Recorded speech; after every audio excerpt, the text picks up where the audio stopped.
Hi, I'm Dwayne Marino from Nassau, and moving forward in the next section, in your workbook, the PDF here, the page should be page number 7. It's entitled Facts. There's a couple of columns on this page, and one is perception, one is reality. And coming down that page in your workbook, we have the past. I'd like you to stop this tape here in a moment, or just the section will end. And I want you to go back, and man, I hate to say this, it's a couple of decades ago, but go back to 1990, and I want you to kind of run down these perception columns. What percentage of people actually leased? What was the national lease average?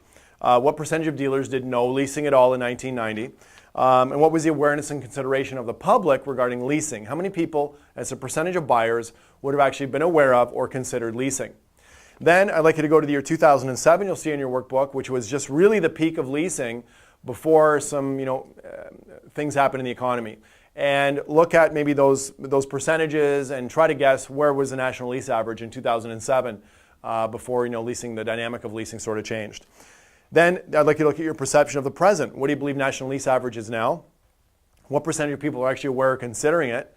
What percentage of people actually renew on the salesperson's advice when the lease is over? The primary discussion being with the salesperson, here's the reasons why you should exchange keys. What do you think that percentage is?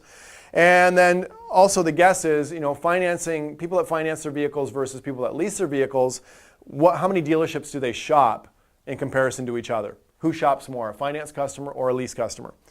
Then come down and just fill in the perception on these topics. Where do you believe the future is going with the national lease average? If we could put a bit of a crystal ball on things.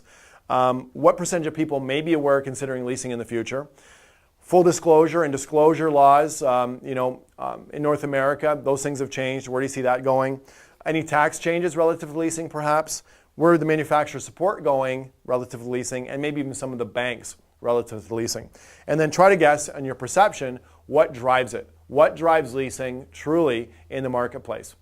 So I'd like you to stop this tape here at this point. If it isn't set up as a module, I'm sure we will do that. But I'd like you to come down the perception column, take your best guess. I'm going to come back in a moment and fill in reality. Give yourself 5 minutes. I'll see you soon.